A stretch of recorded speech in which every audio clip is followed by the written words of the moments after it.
व बिल वालिदैन एहसाना, वालिदैन के साथ एहसान करो। अल्लामा सैयद महमूद आलूसी रहमतुल्लाह अलैह साहिब तफसीर रूहुल मानी फरमाते हैं, आप फरमाते अल्लाह करीम ने कहा वालिदैन के साथ एहसान करो। इसका तर्जुमा क्या है? आप फरमाते हैं इसका मतलब ये है कि जितनी कोई बंदा नेकी करे, अगर उसके मुताबिक नेकी कर दी जाए तो वो बदला होती है, और अगर थोड़ी बढ़ा के की जाए तो वो एहसान होती है। फरमाया रब करीम फरमाते हैं इस तरह करो, ज़रा सोच लो बचपन से लेकर आखिर तक, जहाँ तक तुम मौजूद हो, तुम्हारे माँ बाप ने तुम्हारे साथ क्या किया है। अगर उससे बढ़ा के करोगे तो इसका मतलब है तुमने एहसान किया है।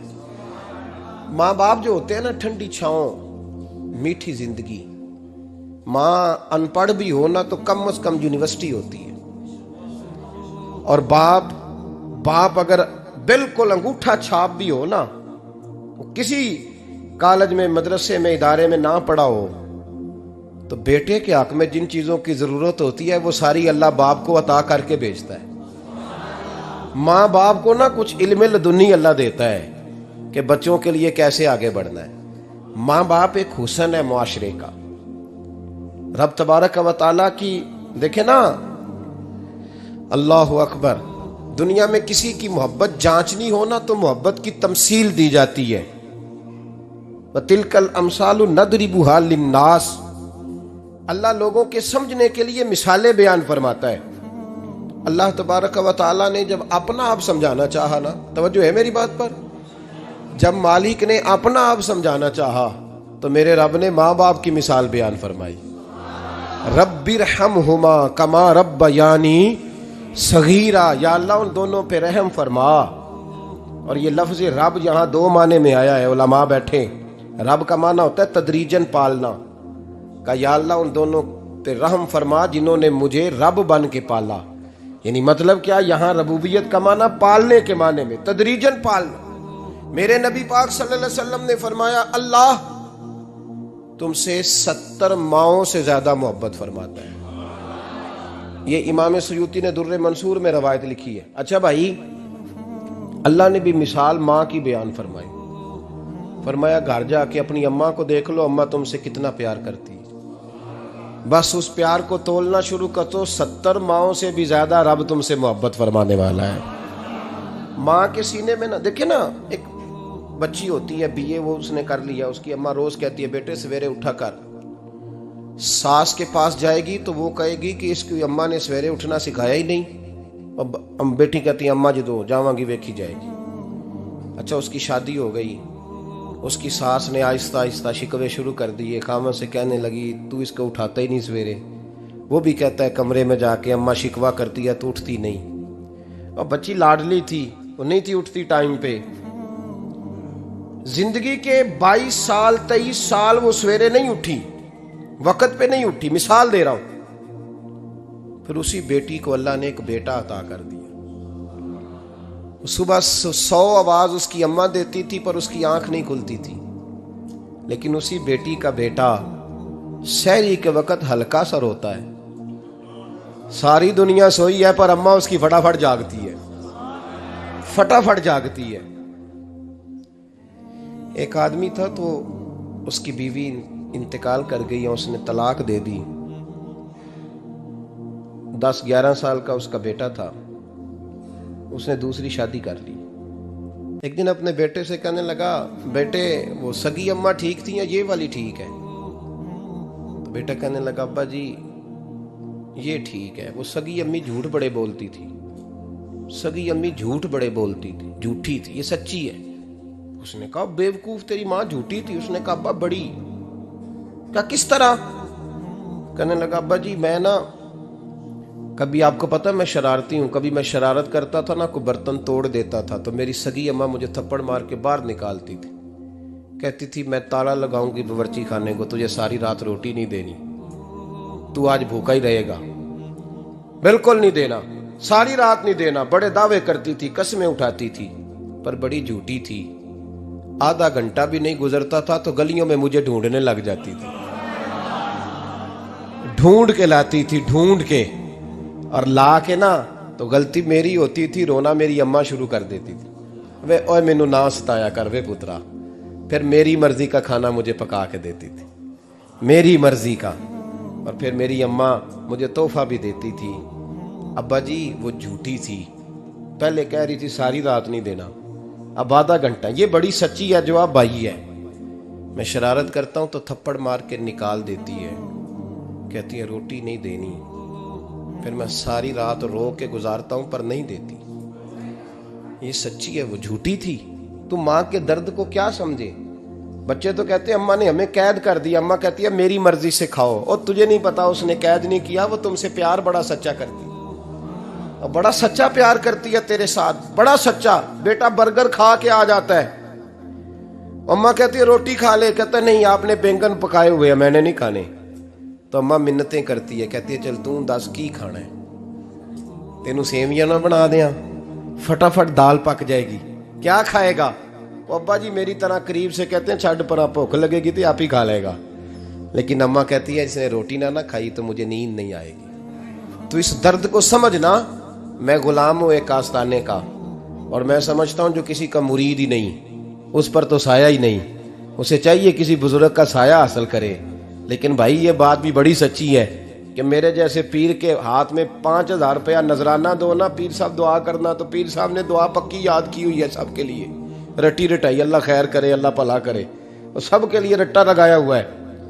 और अम्मा को बेटा वैसे ही कह जाए, वैसे ही अम्मा मैं इंटरव्यू देने जा रहा हूं, जरा दुआ करना, वो बीबियां मंगा के दुआए तंजीना पढ़ाना शुरू कर देती है, और सारी सारी रात मुसल्ले पे बैठी। इस दर्द को समझना। वो भाई बड़ा वेल ड्रेस बेटा होता है, वेल ड्रेस नौजवान, वो 18,000 का जोड़ा पहनता है, 7,000 का जूता खरीदता है, वो कीमती किस्म की घड़ी इस्तेमाल करता है।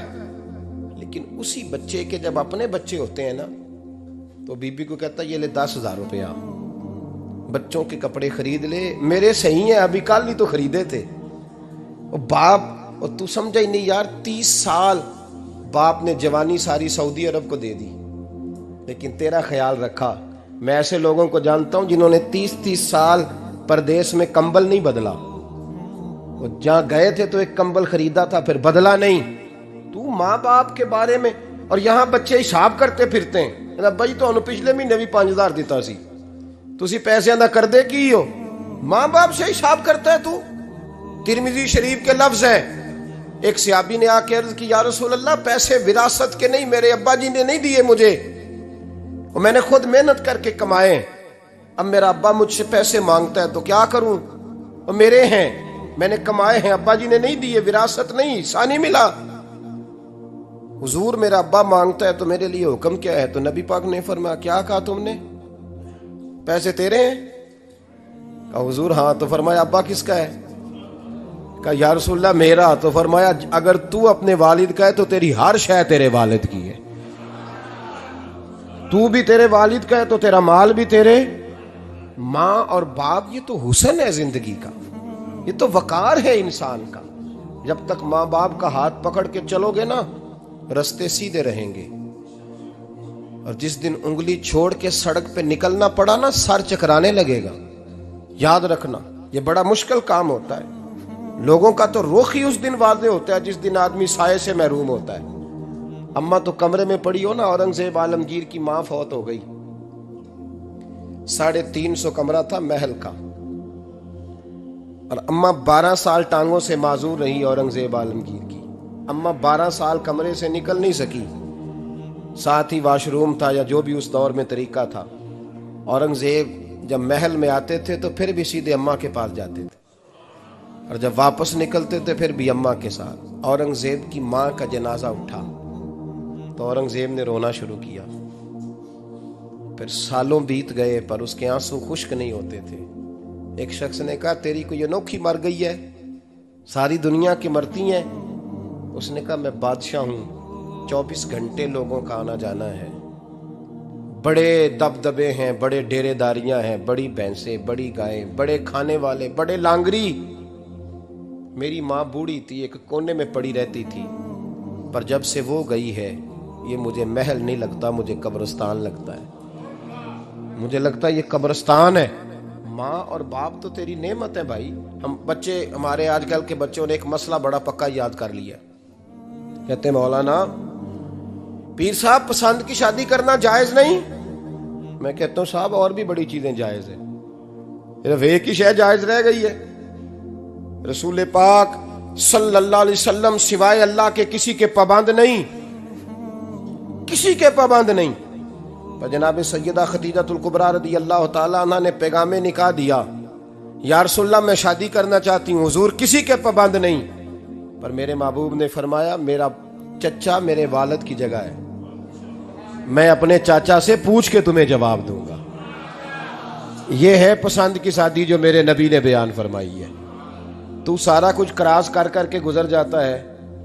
यहां तो हाल यह है कि पालने वाला कोई और साये में बैठने वाला, बाग तेरे दी कर कर राखी मैं सारी उम्र गुजारी, तो जदों ये फल पकन ते आया ते लै गए होर व्यापारी।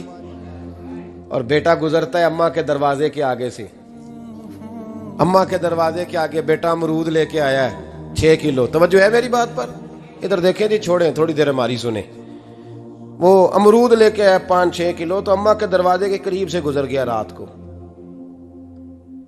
तो कमाई खाने का टाइम आया ना, तो गुजर गया। तो वो वजीर आजम से डरता है ना, तो जाके बीबी से कहता है बीबी के हकूक देना भी रसूलुल्लाह की सुन्नत है। लेकिन ये क्या बात हुई, तूने बीवी और मां का मुकाबला शुरू करा दिया? समझ तो सही, ये तेरे लिए काबे की जगह है और तू बीवी के लिए काबे की जगह है। उसे भी समझना चाहिए, गौर करना चाहिए। 5 किलो अमरूद लेके तो मां के कमरे के करीब से गुजर गया है। बीबी को जाके कहता है चल आधा किलो अम्मा को भी दे या, उसके कौन से दांत हैं। तो प्लेट में डाल के वो लाई है। तू समझा ही नहीं, तूने गौर ही नहीं किया।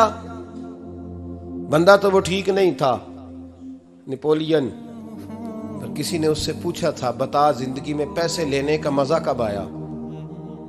उसने कहा कि मुझे मजा तब आता था कि मैं अपनी सारी कमाई ला के अपनी अम्मा के हाथ पे रखता था, और फिर जब मैं अपनी माँ से थोड़ा थोड़ा खर्चा लेता था ना, थोड़ा थोड़ा, तवज्जो है मेरी बात पे? अम्मा जी 10 रुपए दे आज। कहते जब मैं थोड़ा थोड़ा खर्चा लेता था ना, तो मुझे यूं लगता था जैसे मैं बादशाह वक्त के सामने खड़ा हूं और वो खजाने का मुंह खोल खोल के मुझे देता जा रहा है। तो इस जायके को समझ तो सही भाई, तो इसको समझ तो सही भाई। याद रखें और गौर करें, माँ और बाप।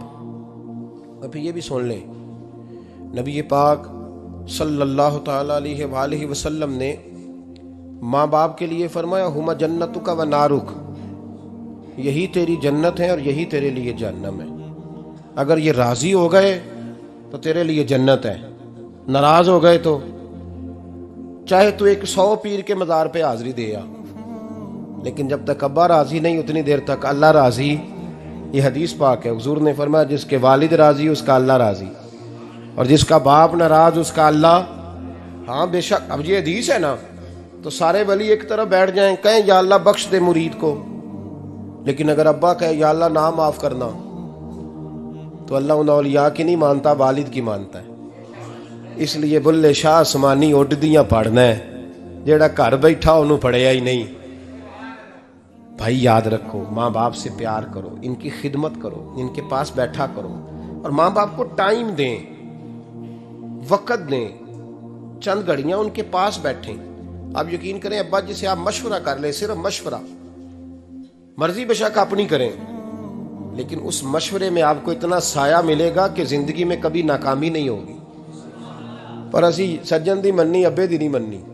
तो फटे पे जो नलायक हमारी तरह का बैठा है उससे मशवरा लेना है, वालिद से नहीं लेना। बाप के पास बैठे, उससे मशवरा लें। मेरे अब्बा जी किसान थे,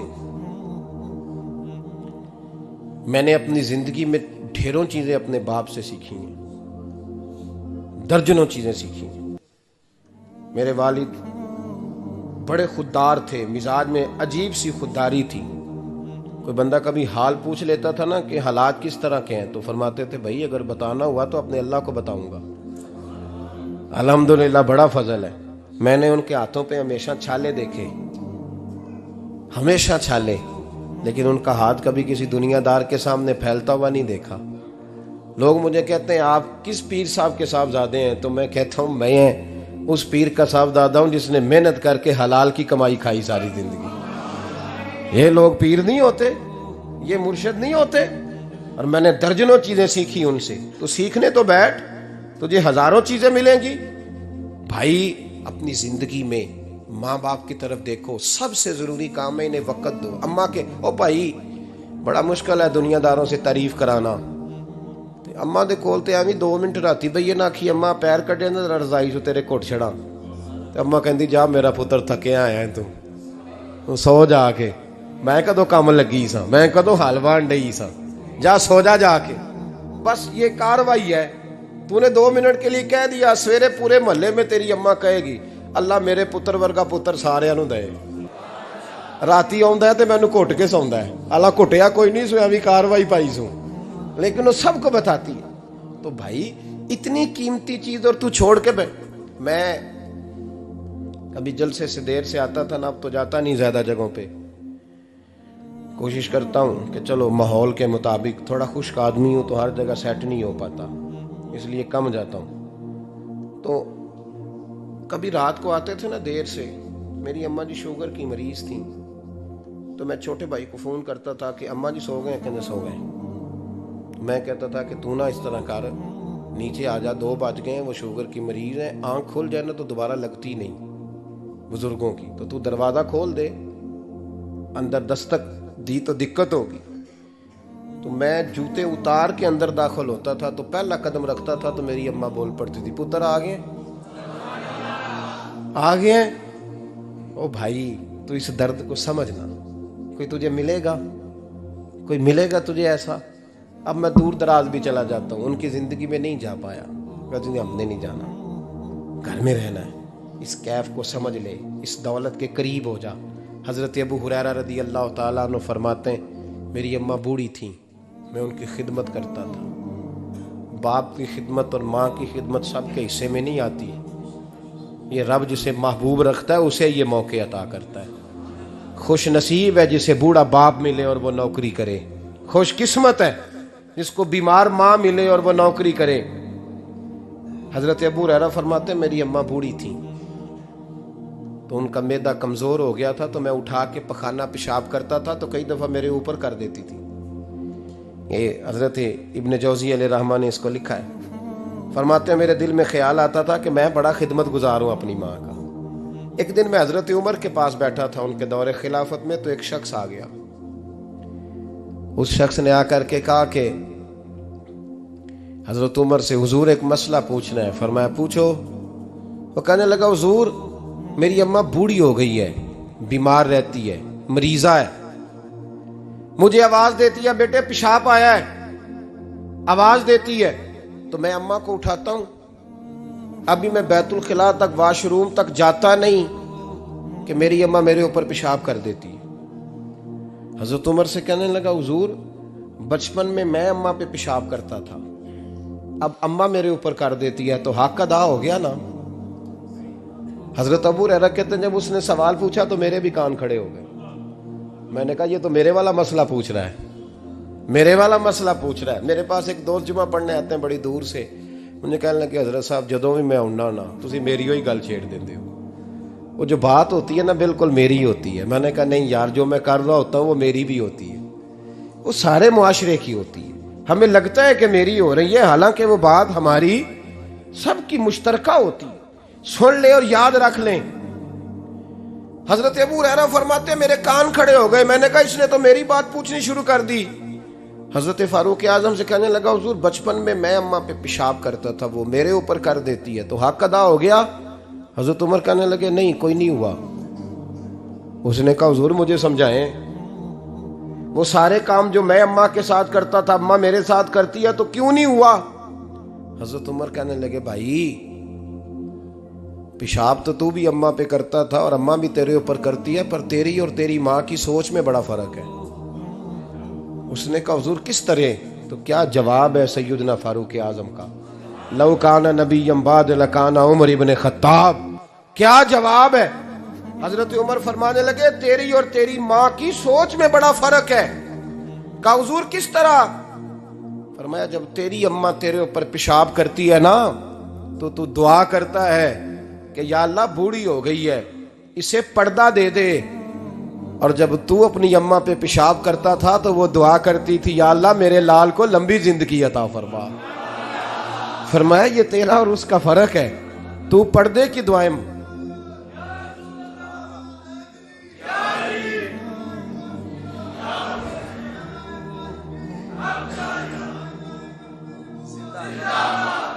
सुने अजीजों, कहा जब तेरी और तेरी मां की सोच में, और नबी पाक सल्लल्लाहु अलैहि वसल्लम ने फरमाया है जितने भी गुनाह इंसान करता है ना, अल्लाह करीम सजा को रोक देता है, कयामत में सजा देगा। और जो माँ बाप का नाफरमान है ना, उसको दुनिया में भी सजा मिलेगी।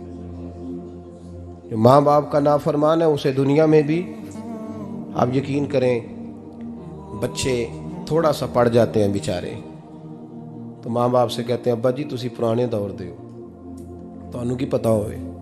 और तुझे पता ही नहीं भाई, तुझे खबर ही नहीं, ये पुराने दौर के नहीं, तू बेवकूफ़ों के दौर का है। तू समझ ये कोई तालीम है। अकबर अलाहाबादी ने कहा था हम ऐसी लाखों किताबें काबिले ज़ब्ती समझते हैं, जब्त करने को दिल करता है। हम ऐसी लाखों किताबें काबिले ज़ब्ती समझते हैं जिनको पढ़ के बेटे बाप को खबती समझते हैं। बात करने वाली माँ और बाप इतना बड़ा दर्जा है। और भाई सुन लो और इस बात को याद रखना, दुनिया में सियाबी होने से बड़ी विलायत कोई नहीं। सारे वली गौस कुतुब अब्दाल मिलके भी सियाबी के कदमों की खाक तक को नहीं पहुंच सकते। लेकिन हजरत अवैसे करनी सियाबी नहीं बन सके, सिर्फ अपनी अम्मा की वजह से पीछे रहे। महबूब ने फरमाया तू वहां रह के माँ की नौकरी कर, तेरा नबी तुझसे राजी है। इतना बड़ा काम उन्होंने छोड़ दिया, हुजूर की जाहिरी जियारत नहीं कर पाए। और तू कहता है मैं फलाने पीर साहब के आस्थाने पे होता हूं, अम्मा बड़े भाई के पास होती है, मैं जाता हूं तंजीमों के साथ, जमातों के साथ, और अम्मा फलाने के साथ। ये कैसी बात हुई? ये किस तरह का मसला हुआ? जो तेरी ड्यूटी है उस ड्यूटी को पहले अदा कर, नौकरी को पहले कर, फराइज का अदायगी पहले कर। तू फर्ज छोड़ के नफल के पीछे जा रहा है, इस काम को पहले सर अंजाम दे। मेरे नबी पाक सल्लल्लाहु अलैहि वसल्लम ने फरमाया वालिदैन के नाफरमान को दुनिया में सजा मिलती। हजरत मालिक बिन दिनार रहमतुल्लाह ताला अलैह फरमाते मुझे अल्लाह ने 60 हज करने की तौफीक अता फरमाई। कितने? बोल के बताएं।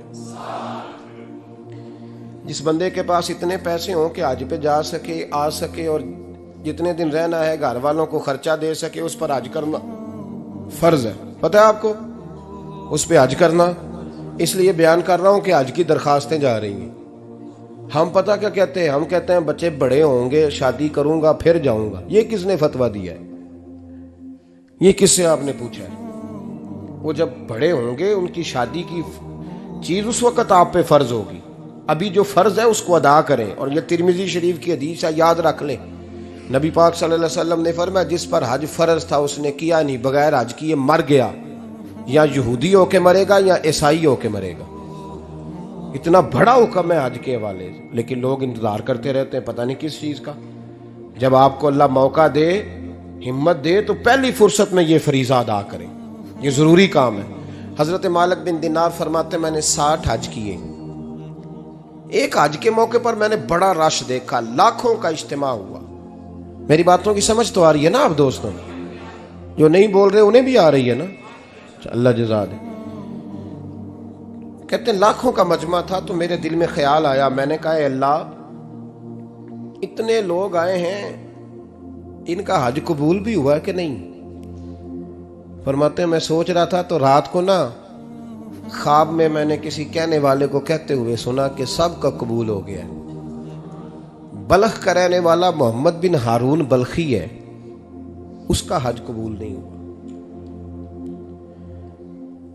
फरमाते हैं शहरों के अलग-अलग खैमे लगते थे। अब भी आप हज करने जाएं तो पाकिस्तानियों की रिहाइशें अलग होती हैं, इंडियन की अलग, बांग्लादेश के अलग, मिस्री, यमनी, सब लोग अलग-अलग रिहाइशें होती, झंडे लगे होते हैं मुल्कों के। कहते हैं मैंने सवेरे उठ के ढूंढना शुरू कर दिया। ढूंढता हूं वो बंदा मिले, कहते हैं जहां बल्ख शहर के लोग रहते थे वहां चला गया। तो मैंने लोगों से पूछा तुम में मोहम्मद बिन हारून बल्खी कौन है? लोग कहने लगे वो तो बड़ा नेक आदमी है, परहेजगार है, बड़े भोले भाले, बड़े अल्लाह वाले, रियाज आपको बस हम ही जानते, वो तो बड़ा नेक है, परहेजगार आदमी। तो मैंने कहा अच्छा कहाँ है? उन्होंने कहा पहाड़ के पीछे उसने खैमा लगाया हुआ है, सारी रात इबादत करता है, सारा दिन रोजा रखता है, कायमुल लैल है, साइमुद दहर है। क्या बात? फरमाते मैं उन लोगों की बात सुन के हैरान हो गया कि मुझे क्या बताया गया, ये क्या कह रहे हैं। फरमाते मैं पहाड़ के पीछे गया। हजरत मालिक बिन दिनार अलैहिर्रहमा फरमाते हैं जब मैं वहां पहुंचा तो मैंने उस शख्स को मुसल्ले पे बैठे देखा। कसरत इबादत के आसार उसके वजूद पर नजर आ रहे थे, सीधा बाजू उसका कटा हुआ था। फरमाते 2 रकते मुकम्मल करके ना मैंने उससे अस्सलामु अलैकुम कहा तो मुझे कहने लगा वालेकुम अस्सलाम, आप मालिक बिन दिनार हैं? मैंने कहा बड़ी इसकी फिरासत है। फरमाते फिर उसने ठंडी सांस ली, कहने लगा आपको ख्वाब आई होगी कि मेरा हज कबूल नहीं हुआ। फरमाते मुझ पर और बिजली गिरी कि क्या कह रहा। फरमाते मैंने कहा यार लोग भी तेरी तारीफ कर रहे हैं और तेरी बसीरत भी बड़ी है, तो ये माजरा क्या है? कहने लगा आप ना पूछे। ये कह के उसने रोना शुरू किया, देर तक रोता रहा। मैंने कहा नहीं यार तू बता। कहने लगा नहीं आप ना पूछे, आप नाराज होंगे। मैंने कहा मैं नहीं होता, तू बोल ना। कहने लगा हुजूर 24 साल हो गए मुझे हज करते हुए, 24वां हज है मेरा, और हर साल कोई अल्लाह का वली आके बताता है कि जा चला जा तेरा कोई नहीं कबूल हुआ। बेपरवाही वेग सज्जन दी जिथे किसे दी पेश ना जावे, उन्हें ताजा वाले दर दर रोले ते मंगते तख्त